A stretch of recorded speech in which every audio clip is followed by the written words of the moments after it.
Tonight we begin with a development that intelligence officials had feared, dismissed and secretly prepared for. A crisis that unfolded not over weeks, but in hours that shattered decades of authoritarian control, hours that exposed the fractures within Russia's inner circle, hours that may have changed the course of modern history. What Russian military commanders did today crossed a line that Vladimir Putin had believed would never break. And when that line shattered, Putin did not fight. He fled. He responded with panic, secrecy and desperation. For months now, there had been whispers, not from official Kremlin channels, not from state media, just whispers, that senior military figures were preparing something unprecedented. Putin has been ruthless, yes, but he has been predictable in his ruthlessness. And his moves have followed a certain logic, a pattern, almost a ritual. But what set off alarm bells in Washington and London this morning was that the pattern went silent. Intelligence analysts who monitor Kremlin communications know the indicators: the sudden cancellation of scheduled appearances, the repositioning of presidential security forces, the unusual movement of nuclear command personnel, the sudden radio silence from key military districts. All of that went quiet. And whenever Russia goes quiet, it means something is about to explode. Early this morning, Western intelligence agencies detected what they described as unprecedented military mobilization within Moscow, including troop movements toward the Kremlin that had not been authorized through normal command channels in over 30 years. And these are the kinds of deployments that Russian forces only execute when they're signalling something very specific: a military exercise, a security lockdown, or a direct challenge to leadership. Analysts didn't know which category this fell into, or whether it fell into all three at once. But what they did know was that Russia's military was changing posture. And when a nuclear superpower shifts posture without explanation, even by small margins, the entire world pays attention. The emergency briefing issued by the White House tonight was not normal. It was not routine. It was not symbolic. It was urgent. Senior officials, after closed-door meetings, described the situation as volatile, unpredictable, and perhaps most importantly, uncontrollable by Putin himself, but authoritarian control only works if the military obeys. Putin's military did not. In fact, their actions today were among the most coordinated internal operations we've seen in Russian history. Here's what we know. Within hours of the first troop movements, armoured units surrounded key government buildings. These weren't the regular Moscow garrison forces. These were elite Spetsnaz units and Wagner-affiliated commanders, soldiers that Putin only deploys when he's preparing for war. Except this time, the war was against him. Tonight, sources confirmed that military commanders launched coordinated operations on multiple strategic sites, including the Federal Security Service headquarters that had recently been reinforced for what analysts believe was protection against exactly this scenario.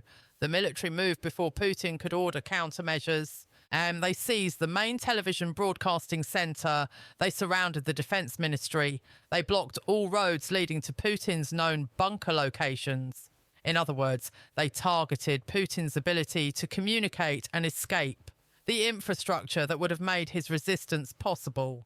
This is what made intelligence warnings so urgent. Putin's vulnerabilities weren't just theoretical, they were exploitable.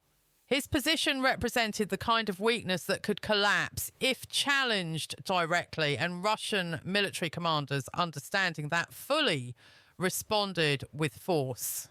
Not recklessly, not impulsively, but strategically. They didn't attack civilian areas. They didn't broadcast threats. They seized communications. They controlled movement. And here's where the story becomes even more explosive. And intelligence agencies now believe that this coup was designed to remove Putin before he could escalate the Ukraine war into nuclear confrontation. Senior military figures wanted to see whether Russia could survive without Putin's increasingly erratic decision-making. But instead of loyalty, the opposite happened. The Russian military didn't defend their president. They surrounded him with a speed and precision that even Western analysts noticed. You don't get that level of coordination accidentally, but today Russian generals achieved it. Defense officials speaking with international media under anonymity described Putin's position as untenable, a term meaning his authority has effectively collapsed. But the coup leaders proved today that they remain both organised and determined. But their operations were not only swift, they were executed so precisely that Putin had no time to respond. That speed matters because it shows advanced planning. It shows that Russian military leadership is not a passive observer. They are active participants in determining Russia's future. As reports continued coming in throughout the day, we learned more about the scale of the military operation. Ground forces secured all major government buildings, forcing officials to shelter in place. Air defence units grounded all aircraft that had been prepared for potential presidential evacuation in the last 48 hours. Communications units operating inside Moscow reportedly disabled encrypted networks used by Putin to contact loyal commanders. This wasn't just a protest. This wasn't just a symbolic gesture. This was a systematic seizure of power. This was a complete dismantling of Putin's control apparatus. And control is the one thing Putin has struggled to maintain since the Ukraine invasion began. For every battlefield advance Russia has made, internal pressure has countered with something that weakens his grip further. Remember, Putin thought his generals were completely loyal. He thought his security services would protect him unconditionally. He thought his decades of authoritarian control made him untouchable, but tonight the exact opposite is happening. His generals have surrounded him. His security services have stepped aside. His authority has evaporated in hours. What makes this moment so dangerous and so unpredictable is that this coup happened at a time when Putin is under unprecedented pressure. Military hardliners want escalation in Ukraine. Oligarchs want sanctions relief and economic stability. The Russian public wants the war to end. Western powers want regime accountability. Putin was balancing these demands while losing battlefield momentum. And when dictators in that position face internal challenges, they don't fall from strength. They fall from accumulated vulnerability. They fall from years of hidden resentment. Washington's emergency statement, now circulating globally, was designed to signal that the United States is monitoring the situation with extreme caution. Officials said plainly that Russia's nuclear arsenal remains a primary concern during this transition period. That is diplomatic language for we are watching every warhead, every base, every command signal. You don't usually hear that level of nuclear concern from Washington unless something genuinely unprecedented is underway. Meanwhile, Ukraine's President Zelensky addressed his nation in a measured, cautious speech tonight. He said, "We are watching events in Moscow carefully." He said, "Ukraine's position remains unchanged. We fight for our freedom." And he said, "Whatever happens inside Russia, our resolve does not weaken." These are not rhetorical flourishes. These are statements from a leader who understands that chaos in Moscow could mean opportunity or danger for Ukraine. Here's what makes the situation even more concerning. The coup wasn't isolated to Moscow.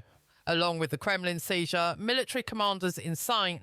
and Petersburg also declared support for the coup naval forces in the Black Sea, reportedly went silent on Kremlin communications border units near Ukraine, increased defensive positioning. All of this happened within the same 12-hour period.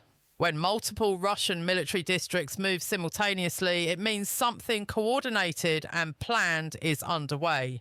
Analysts are now considering several possibilities. One is that military leaders are preparing to negotiate an end to the Ukraine war. Another is that they are attempting to install a transitional government. A third possibility, the one worrying officials most, is that hardliners could seize control and escalate rather than retreat.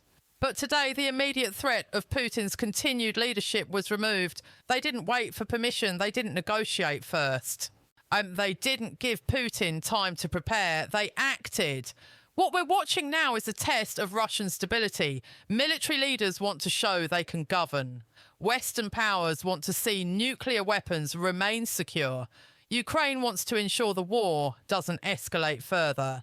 And the Russian people want to know what comes next. Tonight, we've heard from intelligence officials who are now monitoring all Russian military communications. They say Putin's exact location remains unknown. They say communications from the Kremlin have ceased entirely. And they say the military's decision to act was likely planned for months, waiting for the right moment of weakness. But Russia is not collapsing.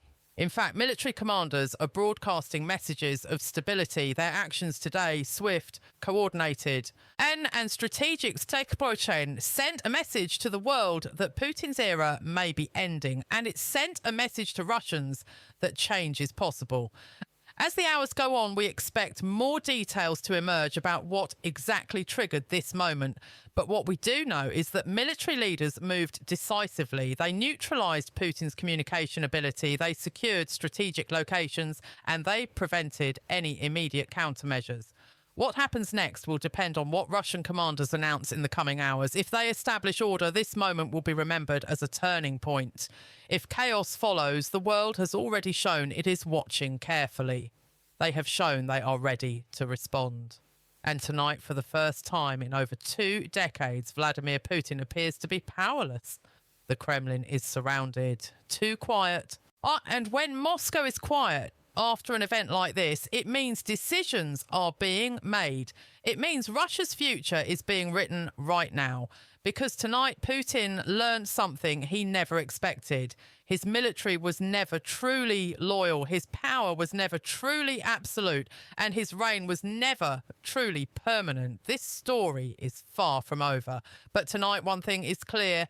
Putin is no longer in control. Russia is changing before our eyes. And the world will never be the same. And we will be here watching every detail as the next phase unfolds.